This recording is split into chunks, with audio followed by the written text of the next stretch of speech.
నమస్తే, welcome to our channel. నేను మీ పద్మావతి. ఈరోజు మనతో పాటు ప్రముఖ ఆధ్యాత్మికవేత్త మరియు వాస్తు జ్యోతిష్య పండితులు శేషగిరిరావు గారు ఉన్నారు. మరి ఆయనతో మాట్లాడి మరిన్ని విషయాలు తెలుసుకుందాం. అండ్ మీరు కూడా చూసేయండి. నమస్కారం గురువుగారు.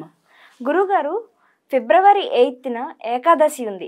మనకి ప్రతి నెల ఏకాదశి రావడం అనేది కామన్. కాకపోతే ఒక్కొక్క ఏకాదశికి ఒక్కొక్క నామం ఉంటుంది, ఒక్కొక్క ప్రత్యేకత ఉంటుంది. మరి ఈ ఏకాదశికి ఉన్న ప్రత్యేకత ఏంటి, దాని నామం ఏంటి, అసలు దీనికి పాటించాల్సిన నియమాలు ఏంటి? రైట్. అంటే ఇంచుమించుగా ఏకాదశులన్నిటికీ కూడా ఒకే రకమైన నియమం అయితే ఉంటుంది. అంటే ఉపవాసం చేసే వాళ్ళకి అది కంపల్సరీగా ఉపవాసం ఉంటుంది, తెల్లారి పారణ అనేది ఉంటుంది. అంతవరకు అది మారదు, ఆ నియమం అన్నది మారదు. కాకపోతే ఒక కోరికతో కానీ నిర్దిష్ట సంకల్పంతో కానీ చేసుకునేప్పుడు కొన్ని సార్లు ఆ పూజలు కానీ మంత్రాలు కానీ మారటం అనేది ఒక పద్ధతి. తర్వాత రెండోది వచ్చేప్పటికి ఏంటంటే ఆయా ఏకాదశి పెద్దానికి ఏదో ఒక విశిష్టత అనేది ఉంటుంది. సో అలా ఈసారి మనకి భీష్ముడికి సంబంధించిన విశిష్టత ఇది తెలియజేస్తుంది భీష్మ ఏకాదశి అనేది. అయితే ఇక్కడ నిజానికి ఏంటంటే భీష్ముడు మరణించింది అంటే ఏకాదశికి ముందే అయిపోయింది, అష్టమి నాడు. సో దాన్ని భీష్మాష్టమి అన్నాం. ఆ భీష్మాష్టమి నుంచి 5 రోజుల పాటు అంటే ద్వాదశి వరకు కూడా భీష్మ పంచకము అని చెప్పి 5 రోజులు భీష్ముడికి తర్పణాలు వదులుతారు. సో అలా తర్పణాలు వదలటం అనేది ప్రత్యేకత. అయితే అష్టమి నాడు పోవటం అనేది భీష్ముడు అయినప్పటికీ కూడా శ్రీకృష్ణుడు ఆయనకి వరం ఇస్తాడు అనమాట. ఈ ఏకాదశిలో నీకు కూడా స్థానం కల్పిస్తున్నాను కనుక ఈ ఏకాదశి నువ్వు ఏదైతే శరీరం వదిలిపెట్టావో ఆ వదిలిపెట్టిన తర్వాత 3వ రోజు ఇంచుమించుగా ఈ ఏకాదశి నీ ఏకాదశిగా పిలువబడుతుంది అని చెప్పి. మామూలుగా అయితే దీన్ని జయ ఏకాదశి అని కూడా అంటారు, భీష్మ ఏకాదశి అని కూడా అంటారు. ఎందుకంటే శ్రీకృష్ణుడు ఆయనకి వరం ఇచ్చాడు కాబట్టి. అయితే ఇక్కడ మనం తెలుసుకోవాల్సింది ఏంటంటే కనుక భీష్ముడు యొక్క చరిత్ర ఉదంతం ఏదైతే ఉంటుందో ఆయన అకుంఠిత దీక్షాపరుడు. కానీ ఆయన అన్నీ పుట్టినప్పటి నుంచి అన్ని కష్టాలే. మొదట్లోనే తల్లి వదిలేసిపోతుంది, తల్లి గంగాదేవి. తర్వాత మరి తండ్రి ఆలనా పాలన కూడా సరిగ్గా ఉండదు. అయినప్పటికీ కూడా తండ్రి వేరే ఆమెను పెళ్లి చేసుకోవాలనుకున్నప్పుడు ఈయన రాజ్యాన్ని త్యాగం చేస్తాడు. తర్వాత ఎవరైతే శంతన మహారాజు ఉంటాడో ఆయన రెండో పెళ్లి చేసుకోవాలనుకున్నప్పుడు ఆ మామగారు కాబోయే బియ్యంకుడు షరతు విధిస్తాడు. సరే ఇప్పుడు ఈయనైతే రాజ్యం వద్దనుకున్నాడు, బాగానే ఉంది. మరి ఒకవేళ ఈయన పెళ్లి చేసుకుని ఇంకెవరినైనా కంటే వాడు వారసత్వ హక్కు అంటే అప్పట్లోనే పిగినైపోయి వారసత్వాలు హక్కులు గోల. మరి వస్తే ఏంటి నా పరిస్థితి అంటాడు. అందుకని ఆ మాట పట్టుకుని పాపం ఈయన బ్రహ్మచారిగా ఉండిపోతాడు. అయ్యో. సో భార్య లేదు, తండ్రి లేదు, మరి పిల్లలు లేరు. సో అలా చిన్నప్పటి నుంచి కూడా అన్ని కష్టాలతోనే ఆయన పెరిగాడు. కానీ ఆయన అనేక రకాల జ్ఞానాలు అభ్యసించినవాడు. బృహస్పతి దగ్గర, వశిష్ఠుడి దగ్గర, ఇలా ఎవరి దగ్గర వాళ్ళ విద్యలన్నీ కూడా ఈయన అభ్యసించాడు అన్నమాట. అందుకని ఇటు పాండవులకు కానీ కౌరవులకు కానీ అంటే ఈయన ఉండడానికి కౌరవుల వైపున ఉన్నప్పటికీ కూడా ఈయన నిజానికి ఇరువురిని కూడా సమానంగానే చూశాడు. ఇరువురికి కూడా ఏది ధర్మమో అధర్మమో అనేది కూడా తెలియజేస్తాడు. ఇది ఇక్కడ మన అందరికి అంటే చాలామందికి తెలుసు. కానీ మళ్ళీ ఇంకోసారి మనం చెప్పేది ఏంటంటే ఇవాళ ఎవరైతే మనం భక్తి శ్రద్ధలతో ఈ విష్ణు సహస్రనామం అనేది ఏదైతే చదువుతున్నామో అది భీష్ముడి ముఖంగానే వెళ్ళింది. ఈ లలిత సహస్రం అనేది ఐగ్రీవుడు, ఇది భీష్ముడి వల్ల జగత్తుకి అందించబడ్డాయి. అందుకని విష్ణు సహస్రం అంటే కూడా ఆయన అంపశయ మీద ఉండగా ఈ పాండవులకి వీళ్ళందరికీ ఇది ఉపదేశిస్తాడు అనమాట, ఈ యొక్క విష్ణు సహస్రనామం. అంతేకాకుండా అనేక ధర్మ సూక్ష్మాలు కూడా అదే సమయంలో తెలియజేస్తాడు వాళ్ళందరికీ. ఇక్కడ మనం భీష్ముడి దగ్గర తీసుకోవాల్సింది ఏంటంటే కనుక ఒక నియమం పెట్టుకుని ఆ నియమం కోసం పోరాడిన వ్యక్తి ఆయన. అలాగే మనం కూడా ప్రతి ఒక్కరు కూడా మనం భీష్ముడిని కనుక పాఠంగా తీసుకుంటే కనుక ప్రతి ఒక్కళ్ళు కూడా ఒక లక్ష్యం పెట్టుకున్నప్పుడు ఆ లక్ష్యానికి అది మంచైనా చెడైనా వెళ్ళిపోవాలి. ముందు ఆ ఫైట్ చేసే గుణం అనేది ఇంపార్టెంట్ అనేది ఉంటుంది, అప్పుడే విజయం సాధించడం అనేది ఉంటుంది. సో ఈయన అవడానికి మరి ఏదైనా సరే మంచైనా చెడైనా కౌరవులను అంటి పెట్టుకున్నాడు. చివరి దాకా అది తప్పవచ్చు. కానీ ఆయన చివరిలో అంత ధర్మబద్ధంగా వెళ్ళాడు కాబట్టి ఆయనకి మరి చక్కటి విజయ ప్రాప్తి విజయ స్వర్గమే లభించాయి. తర్వాత రెండోది వచ్చేప్పటికి ఏంటంటే ఎప్పుడైతే త్యాగం చేశాడో తండ్రి ఆయనకి ఈ పుత్రుడి మీద వాత్సల్యంతో ఒక వరం ఇచ్చినప్పుడు అది ఇచ్చామరణం. అంటే ఆయన ఎప్పుడు కావాలంటే అప్పుడు చనిపోవచ్చు.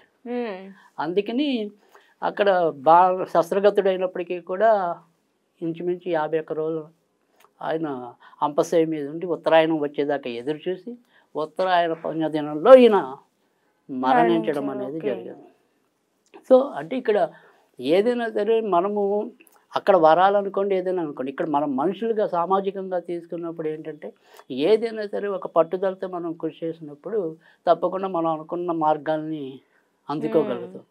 ఇక్కడ జ్యోతిష్యం ఎప్పుడు కూడా ఏం చెప్తుందంటే కనుక మొదట మానవ ప్రయత్నం, తర్వాతే దైవ సహాయం. సో ఇక్కడ మనకి అదృష్టాన్ని తోడవటం కోసం అనేది శాస్త్రం. అంతేగాని నేను ఇంట్లోనే ఉండి ఇంట్లోనే పైకి రావాలి, రాత్రి లప్పలు వచ్చి ఇంట్లో పడిపోవాలంటే కప్పలు అరుస్తే తప్ప ఉపయోగం ఉండదు. సో అందుకని ఖచ్చితంగా మన వంతు మనం ప్రయత్నం అయితే చేయాలి. ఆ ప్రయత్నం ఎన్ని దుడుకులు వచ్చినప్పటికీ కూడా ఆ గమ్యాన్ని చేరడానికి కృషి చేయాలి. అందుకు ఈ జ్యోతిష్యం ఏం చేస్తుందంటే ఒక మార్గ నిర్దేశకం చేస్తుంది. ఇది వెళ్ళు, ఈ బాటలతో నువ్వు విజయం పొందుతావు, సరే దానికి సహాయంగా ఇది తీసుకోవాలి. సో ఇక్కడ మనకి యుద్ధంలో ఇది కేవలం చేతులతోనే ఉండదుగా, రకరకాల ఆయుధాలతో మనం యుద్ధాలు చేస్తాం.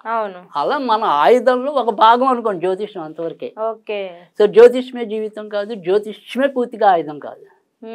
సో మన బుర్ర కూడా మనకి కొంతవరకు ఆయుధం అనేది. సో అలాంటి సత్యాలు తెలపడానికే మనకి భీష్మాచార్యుడు ఉన్నాడు. సో అందుకని ఇవాళ మనము భీష్ముడికి తర్పణాలు వదలటం అనేది ఏంటంటే ప్రతి ఒక్కళ్ళు కూడా చెయ్యాలట. నిజానికి శ్రీకృష్ణుడు అప్పుడు చెప్తాడు, భీష్ముడికి గనక తర్పణాలు వదిలిన వాళ్ళకి కూడా వారి యొక్క పెద్దలకి సద్గతులు లభిస్తాయని చెప్పి. అలాగే కేవలం ఇది పితృదేవతలు అంటే బ్రహ్మచారిన, ఈ బ్రహ్మచారికి తర్పణాలు వదలటం అనేది అసలు ఉండదు మామూలుగా అయితే. కేవలం బ్రహ్మచారికి తర్పణాలు వదలటం అనేది భీష్మాచార్యుడికి మాత్రమే దక్కింది ఆ గౌరవం అనేది. మరి భీష్ముడి ఫోటో కూడా ఇంట్లో పెట్టుకోకూడదు అని అంటారు, మరి పెట్టుకోవచ్చు అంటారండి? అసలు అంటే భీష్ముడి ఫోటో పెట్టుకుని పూజించాల్సినంత అవసరం అయితే ఉండదు. ఎందుకని అంటే కనుక సాధారణంగా భీష్మాచార్యుడు అనేది సాధారణంగా ఒక్కడే ఉన్న ఫోటో అనేది ఎప్పుడు దొరకదు. తర్వాత రెండోది యుద్ధంలో ఉన్న ఫోటోలు దొరుకుతాయి. కాబట్టి యుద్ధం అనేది ఎప్పుడు కూడా మంచిది కాదు. మనం సీనరీస్లో అయినా సరే ఏమంటాం, క్రూర జంతువులు ఇలాంటివి పెట్టుకోకూడదు. అంటే మనకి అంత నచ్చినా కానీ కొంతమంది అంటున్నారు, కాదండి మీరు అన్నదానికి ఇక్కడ నాకు ఇంకో డౌట్ ఉంది. కానీ కొంతమంది గురువులు అంటున్నారు రథం మీద తెల్లటి అశ్వాలతో ఉంటారు కదా, కృష్ణుడు ఉన్న ఫోటో ఉన్నప్పుడు పర్వాలేదు ఏం కాదు, కానీ తూర్పు ముఖంగా ఉండేవైపు పెట్టుకుంటేనే కలిసి వస్తుంది అని అంటున్నారు. మరి ఇలా పెట్టుకోవచ్చు అంటారా? అంటే నేను అనేది అది ఎప్పుడు సరే అది యుద్ధానితో ముడిపడి ఉన్నదైతే మంచిది కాదు.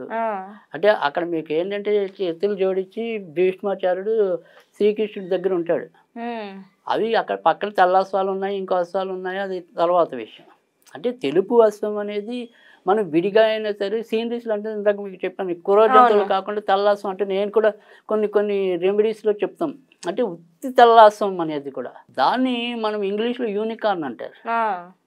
సో అది అలాంటి అశ్వం అంటే జాతి అశ్వాలని, తర్వాత పాత దేవాశ్వాలని ఇలా అంటారు ఆ వైట్ కలర్లో ఉండే. సో అలాంటివి అందరికీ అంటే అందరికీ మనం ఏమంటే ఒకే రకమైన రెమెడీ ఇవ్వలేము.